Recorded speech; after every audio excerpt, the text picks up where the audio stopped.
E aí, gente, como é que vocês estão? Prontos para mais uma aula?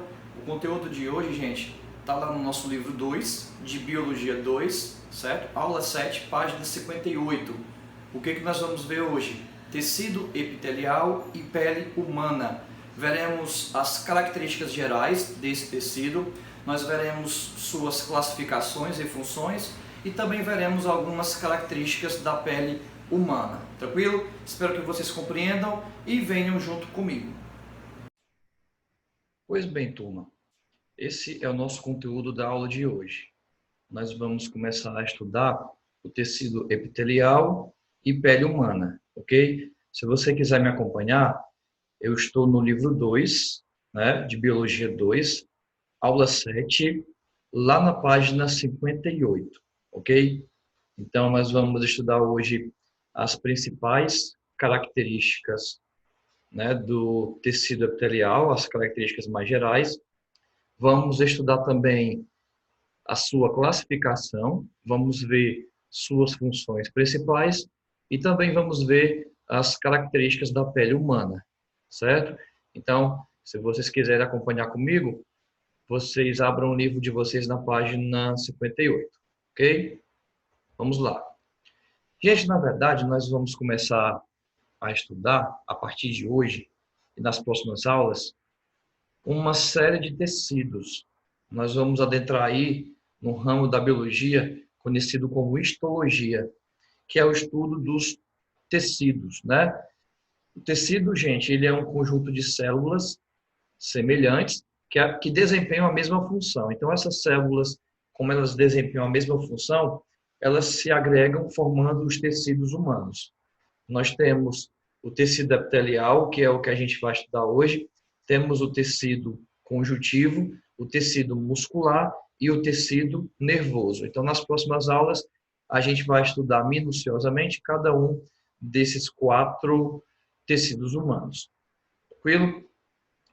Antes de adentrar nas características do tecido epitelial, a gente tem que saber primeiro que todos os tecidos, né, tecido epitelial, o tecido conjuntivo, o tecido muscular e nervoso, todos eles apresentam 3 componentes.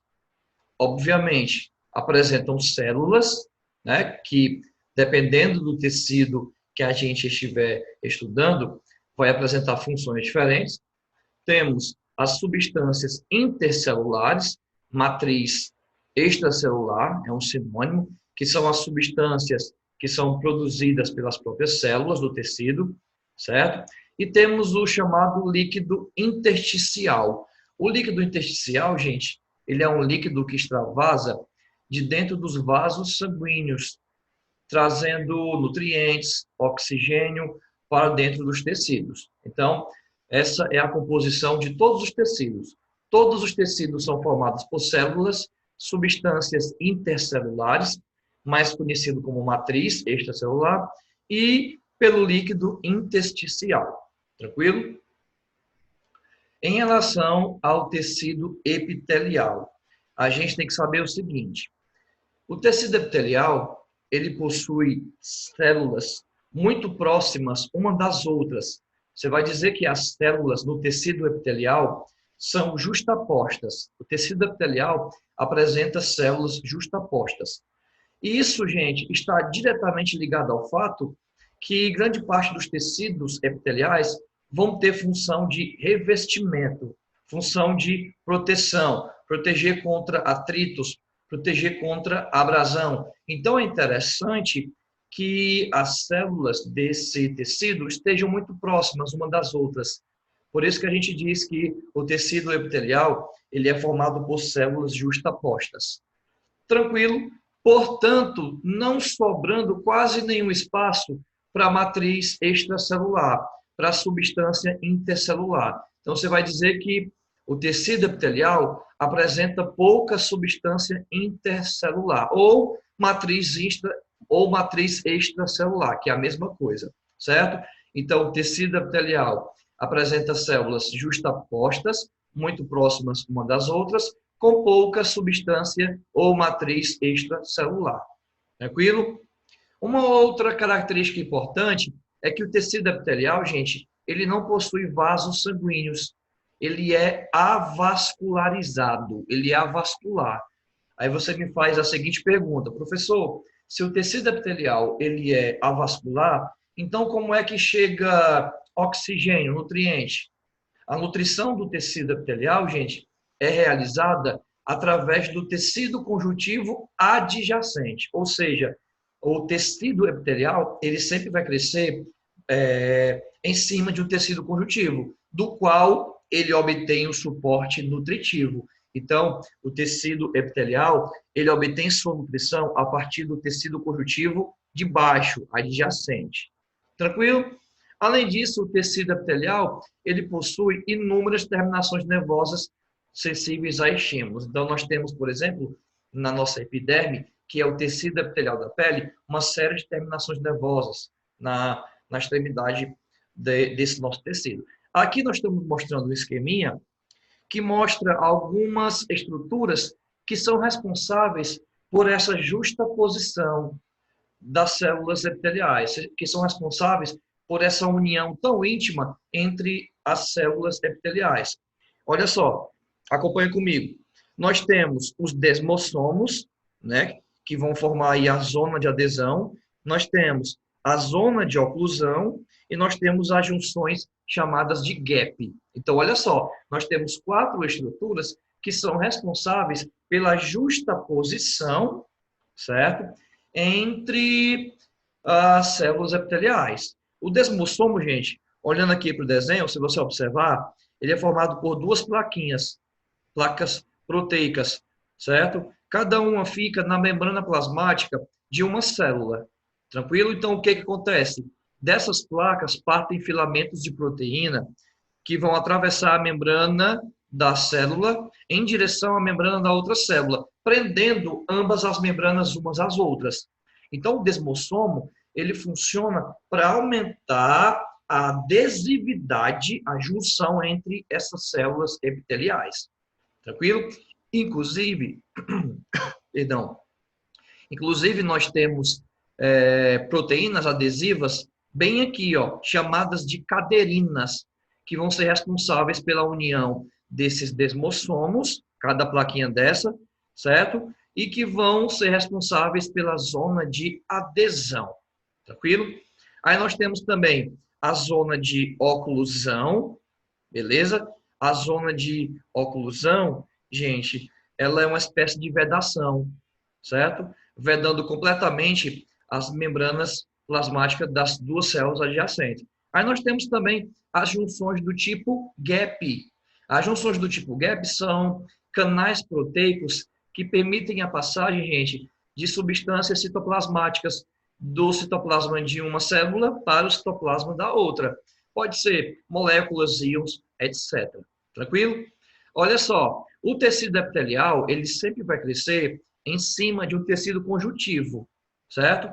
Então, nós temos uma estrutura bem aqui, ó, nós temos uma estrutura que vai unir o tecido epitelial no tecido conjuntivo de baixo, chamado de lâmina basal, certo? Então, o que acontece? As células epiteliais, elas se ligam à lâmina basal através de estruturas chamadas de hemidesmossomos.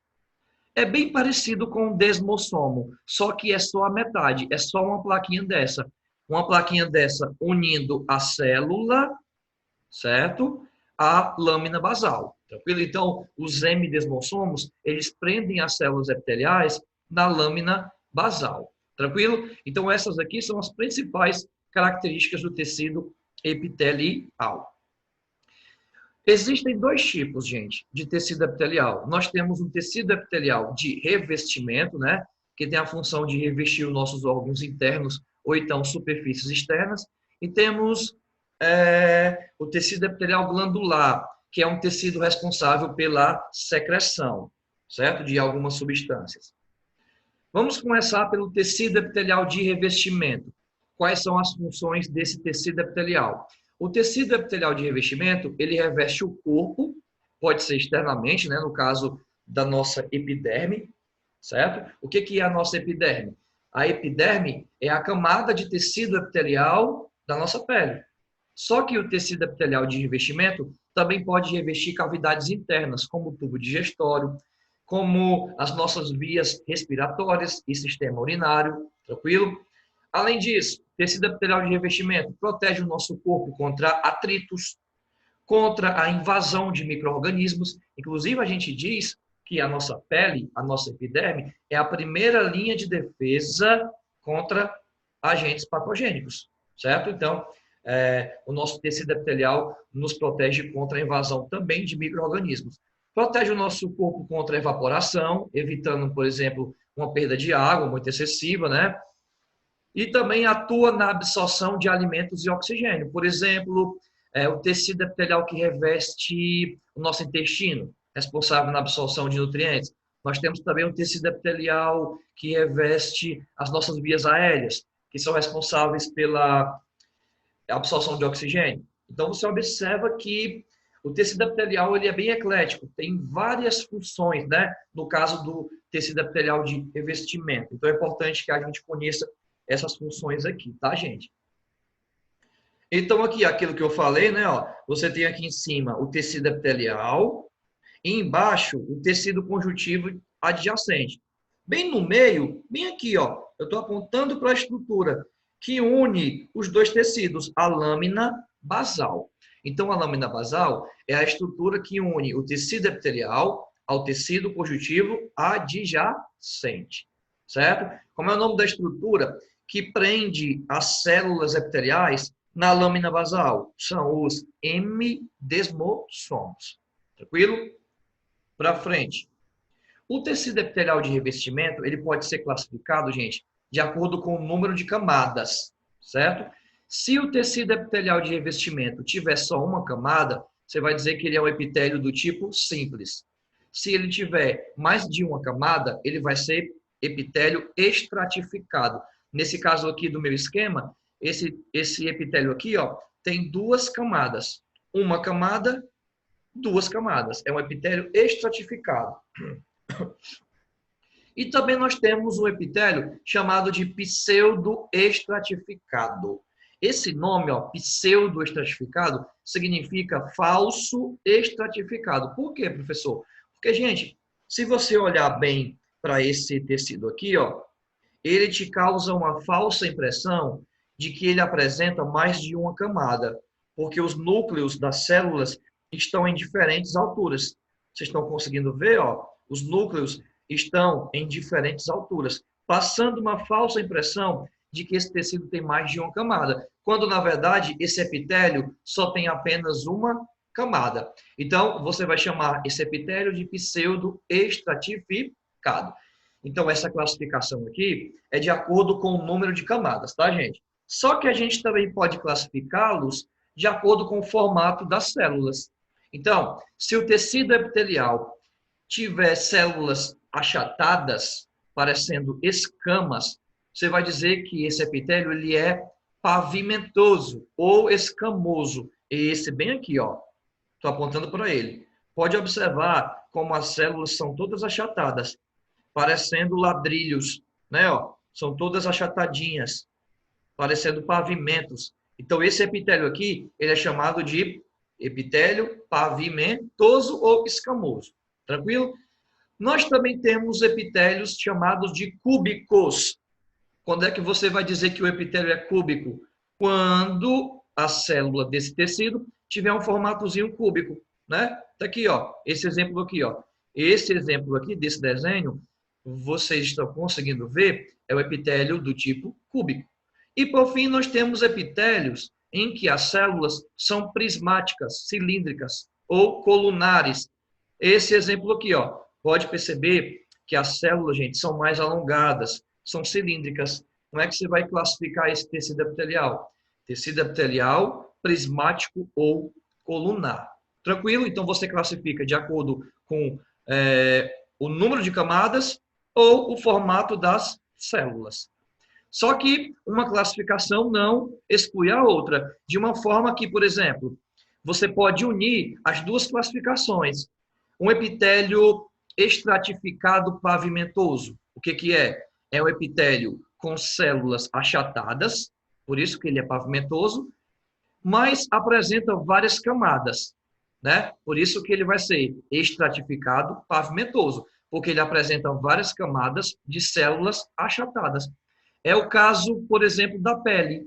A pele, gente, que é o nosso maior órgão do corpo humano, a pele é formada por, no caso, a epiderme da pele é formada por tecido epitelial, estratificado, porque tem mais de uma camada, pavimentoso, porque as células são achatadas.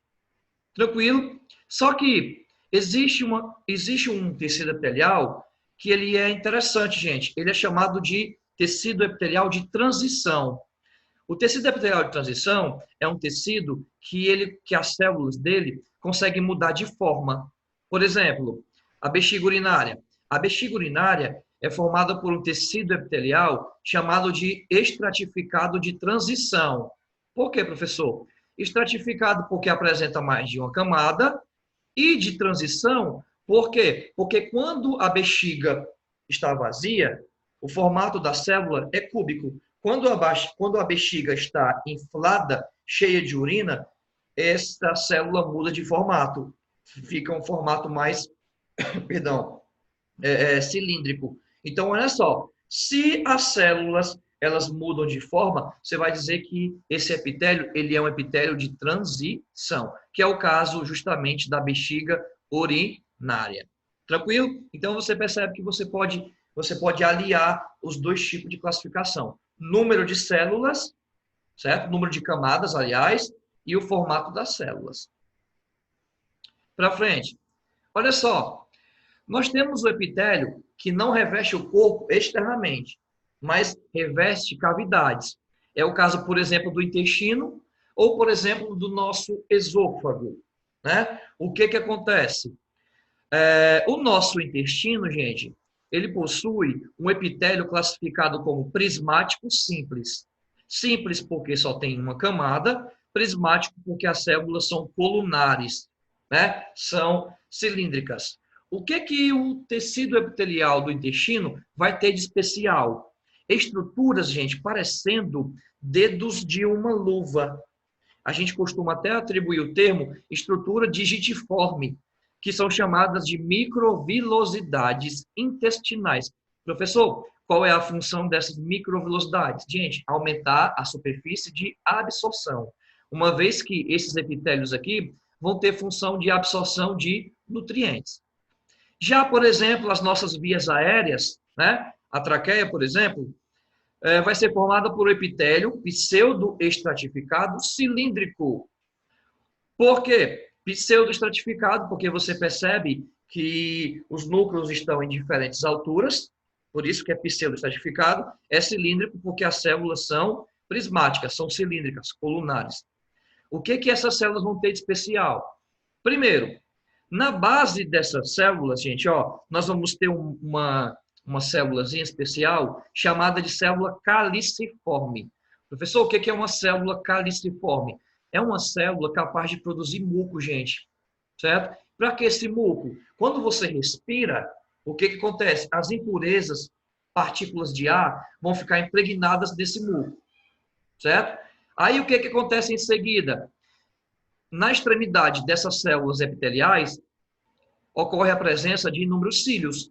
Aí esses cílios vão varrer essas partículas de impurezas que ficaram presas no muco, certo? Então, esses epitélios têm essas particularidades porque são epitélios de revestimento. Beleza? Aí aqui eu coloquei a título de curiosidade a origem embrionária do tecido epitelial. Vai depender muito de onde você está encontrando esse tecido epitelial. Por exemplo, o tecido epitelial da nossa pele, a epiderme, ele se origina da ectoderme, que é o folheto embrionário mais externo. Já o tecido epitelial do tubo digestório ou sistema respiratório é originário através da endoderme, o folheto embrionário mais interno. E no caso do tecido epitelial que reveste os nossos vasos sanguíneos, né, e membranas internas, no caso, vai ser originado da mesoderme. O endotélio, por exemplo, que é o tecido epitelial que reveste os vasos sanguíneos, ele é oriundo da mesoderme, beleza? Então, é importante para vocês que vocês saibam disso também, porque às vezes os vestibulares gostam de cobrar isso, especialmente o vestibular da UES. O vestibular da UES adora essa parte de origem embrionária, beleza? Pronto. Não tem como falar de tecido epitelial de revestimento sem falar da epiderme. O que é a epiderme? A epiderme, gente, é o tecido epitelial da pele. Beleza? Não esqueçam disso. A epiderme é o tecido epitelial da pele. Classificado como tecido epitelial estratificado pavimentoso. Estratificado por quê? Porque tem várias camadas. E é bom que tenha mesmo várias camadas, tendo em vista que a nossa epiderme vai ter uma função de proteção. Proteger contra desidratação, proteger contra impactos, choques mecânicos, enfim. E as células são achatadas. Beleza? Como eu falei, reveste o nosso corpo externamente. A nossa pele, gente, é formada pela epiderme mais a derme. A derme, no caso, vai ser o tecido conjuntivo. Então, eu coloquei aqui, né, a pele é o maior órgão do corpo, constitui a nossa primeira linha de defesa, como eu já disse, né, protegendo, por exemplo, contra a entrada de micro-organismos, né, impedindo aí essa penetração de agentes estranhos e impede também o desgaste por atrito. Beleza? Então, são algumas funções da nossa epiderme. Aí aqui eu coloquei, gente, as camadas de células que a gente encontra. Aí eu chamo a atenção dessa camada bem aqui, ó, certo? Aqui embaixo você tem o tecido conjuntivo da nossa pele, que é a derme, ó, certo? Aqui é a derme, ó. Você encontra várias células na derme, dentre eles os fibroblastos, por exemplo, certo? A derme vai fornecer o suprimento nutritivo para a nossa epiderme, beleza? Então, vamos lá para a nossa epiderme. A camada mais interna, gente, da epiderme é o chamado estrato basal. Aqui está em inglês, mas dá para entender. Estrato basal, ou você também pode chamar de estrato germinativo, devido à intensa proliferação de células da nossa epiderme. Então, todas as nossas células estão sendo providas através do estrato germinativo, ou estrato basal. Por isso que eu puxei uma setinha aqui e coloquei, ó, constante divisão. O estrato basal, ele produz células constantemente. Tranquilo? Aí o que acontece? À medida que essas células vão se distanciando e chegando lá na região mais externa da nossa pele, o que acontece? Nós temos aqui, gente, ó, nessa camada da pele, células conhecidas como queratinócitos. Os queratinócitos têm a função de produzir queratina. A queratina é uma proteína fibrosa impermeável. É uma proteína impermeável. Ou seja, essas células vão começando a armazenar queratina em seu interior e elas vão ficando impermeabilizadas e vão, no caso, morrendo, certo? Então, essas células vão morrendo pela presença da queratina e vão compor uma camada de proteção, certo? Formada por células mortas, células queratinizadas. Beleza? Essa camadazinha aqui você vai chamar de estrato córneo. Então, a camada mais interna, responsável pela proliferação de células, é a camada basal ou germinativa. E você tem aqui aquela que é formada por células mortas, responsável pela nossa proteção, a mais externa, que é o estrato córneo. Beleza? E outra curiosidade é que aqui nessa regiãozinha aqui, ó, você encontra, por exemplo, no estrato espinhoso, você encontra melanócitos, por exemplo, e os melanócitos, eles vão ter a função de produzir a melanina. A melanina é aquele pigmento que é responsável pela proteção da nossa pele, por exemplo, contra a radiação ultravioleta. Beleza? Então, aqui são as principais características da nossa pele, né? Aliás, da nossa epiderme, o tecido epitelial da pele. Tranquilo?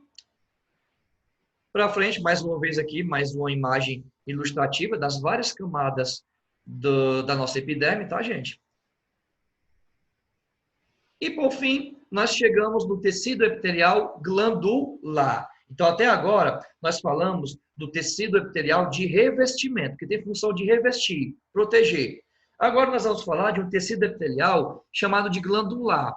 Por quê? Porque esse tecido vai formar as glândulas.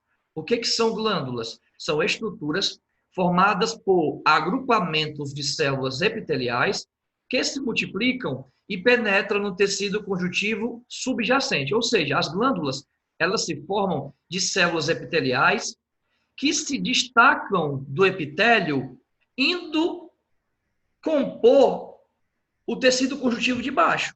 Certo? Como assim, professor? Não estou entendendo. Olha para esse desenho. Ó, você tem aqui em cima o epitélio, né, desenhado de roxo. Você está vendo aqui, ó, as várias células epiteliais. O que acontece em seguida? Essas células epiteliais começam a se proliferar.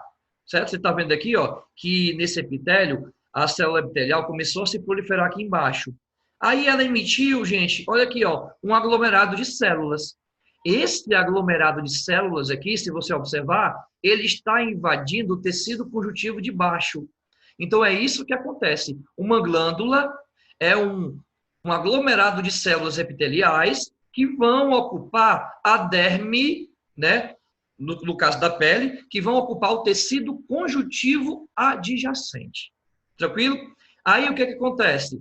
Essa glândulazinha aqui que está se formando, ela pode manter o contato com o tecido epitelial que a formou, ou ela pode se isolar, certo? O primeiro exemplo aqui, ó, se a glândula mantiver o contato com o tecido epitelial que a formou, essa glândula é chamada de exócrina. Ela apresenta esse dutozinho aqui, ó. Tá vendo? Esse duto aqui é justamente o que mantém a ligação entre a glândula que se formou e a epiderme, aliás, e o tecido epitelial aqui de cima. Tranquilo? Então, essa glândula é chamada de exócrina. Essa glândulazinha aqui, ó, se você observar, ela se soltou completamente do tecido epitelial que a formou, ó, tá vendo? Ela ficou isolada dentro do tecido conjuntivo. Então, essa glândula você vai chamar de endócrina. Beleza? Endócrina. A exócrina mantém a comunicação com o tecido epitelial que a formou, a endócrina não tem mais essa comunicação. Outra coisa interessante, você observa que as glândulas endócrinas, elas são rodeadas por capilares sanguíneos. Certo? Você está vendo aqui, ó, vários capilares. Esses capilarezinhos aqui, ó, você encontra rodeando a sua glândula endócrina. Para frente. Então, as glândulas são especializadas na produção de secreção, certo? Então, as glândulas produzem secreções. Cuidado para não confundir. Secreção não é a mesma coisa que excreção. Secreções são substâncias que serão utilizadas em outras regiões do corpo. Então, as glândulas, como eu já falei, podem ser exócrinas, podem ser endócrinas ou podem ser mistas. Uma glândula mista, gente, ela tanto pode ser exócrina como endócrina ao mesmo tempo. Então, olha aqui, ó, a glândula exócrina, ela mantém ainda a sua comunicação com o epitélio que a formou. Com isso, ela consegue produzir substâncias e lançar fora do corpo ou então em uma cavidade, porque ela mantém esse dutozinho aqui, ó. Como essa glândula tem esse duto, o que acontece? Ela manda o seu produto, a sua secreção, gente, para fora do corpo ou então para dentro de uma cavidade, certo? Porque ela apresenta esse duto excretor bem aqui, certo? Exemplo, glândulas lacrimais, né? Envia a lágrima para fora do corpo. A glândula salivar manda a secreção para dentro de uma cavidade. A glândula sebácea e sudorípara manda a secreção para fora do corpo. Então, se mandar para dentro de uma cavidade ou para fora do corpo, você classifica essa glândula como exócrina, certo? É só você observar a presença do duto excretor, que mantém a comunicação com o epitélio que a formou. Tranquilo? Aqui, gente, é só para mostrar para vocês que a glândula endócrina, ela pode liberar todo o conteúdo dela, toda a secreção, e se desintegrar junta, né? Um exemplo é a glândula sebácea, a que produz o sebo. Essa glândula, toda a vida que ela produz gordura, gente, ela se desintegra junta, sendo produzidas novas glândulas sebáceas. Então, quando uma glândula endócrina manda a sua secreção e ela se desintegra junta, você vai dizer que ela é uma glândula holócrina. Holócrina. Ela se desintegra juntamente com o seu conteúdo. Agora, quando ela manda bem direitinho só a sua secreção para fora, você vai dizer que ela é uma glândula merócrina. Por exemplo, a glândula produtora de suor. A nossa glândula sudorípara, ela manda só o suor. Ela não se desintegra. Tranquilo? E, por fim, nós temos a glândula endócrina, que ela manda, juntamente com a secreção, apenas pedacinhos das suas células. Essa glândula, você vai dizer que ela é apócrina. Tranquilo? Um exemplo são as glândulas mamárias, certo? Através das glândulas mamárias, né? Por exemplo, a mãe consegue passar para o bebê, por exemplo, algumas substâncias, algumas células, por exemplo. Tranquilo? Então, você tem a glândula holócrina, merócrina e apócrina. Glândulas endócrinas, tá, gente? Só as glândulas endócrinas podem ser classificadas como holócrina, merócrina ou apócrina. Para frente. As glândulas endócrinas, desculpa, tá, gente? Somente as glândulas exócrinas podem ser classificadas como holócrinas, merócrinas e apócrinas. Exócrinas, porque mandam o seu conteúdo para fora. Tranquilo? Me desculpe aí pelo erro. Então, essa classificação em holócrina, merócrina e apócrina é a classificação de glândulas exócrinas. A glândula endócrina, se você observar, olha aqui, ó, ela perdeu a sua comunicação com o epitélio que a formou. Tá vendo aqui? Ó, ela não tem duto excretor. Então, como ela não tem duto excretor e ela é rodeada por vasos sanguíneos, ela vai mandar a sua secreção diretamente para a sua circulação. E a secreção da glândula endócrina recebe um nome especial. São os chamados hormônios. Exemplo, hipófise, tireoide, paratireoide, adrenal, testículo, ovário, são alguns exemplos de glândulas endócrinas. Beleza? E para finalizar, nós temos as glândulas mistas, que também são chamadas de mesócrinas ou anfícrinas. Elas lançam suas secreções tanto no sangue como em cavidades abertas. Ou seja, essas glândulas tanto são endócrinas como exócrinas. O exemplo mais conhecido é o pâncreas. O pâncreas, ele possui função exócrina quando ele produz o suco pancreático que vai agir em uma cavidade corporal, no duodeno. Tá aqui o duodeno bem aqui, ó. Então, quando o pâncreas manda o suco pancreático para o duodeno, ele está exercendo sua função exócrina. Agora, quando o pâncreas produz um hormônio, a insulina, e manda lá na circulação, ele está exercendo sua função endócrina. Então, o pâncreas, portanto, é uma glândula mista. Tranquilo, gente? Então, beleza, gente. Essa foi a nossa aula de hoje. Espero que vocês tenham compreendido tudo. Espero que tenha sido bem proveitoso para vocês, certo? Deem uma lida no capítulo para vocês fixarem melhor o conteúdo, tá bom? Então, um forte abraço, fiquem com Deus e até a nossa próxima aula.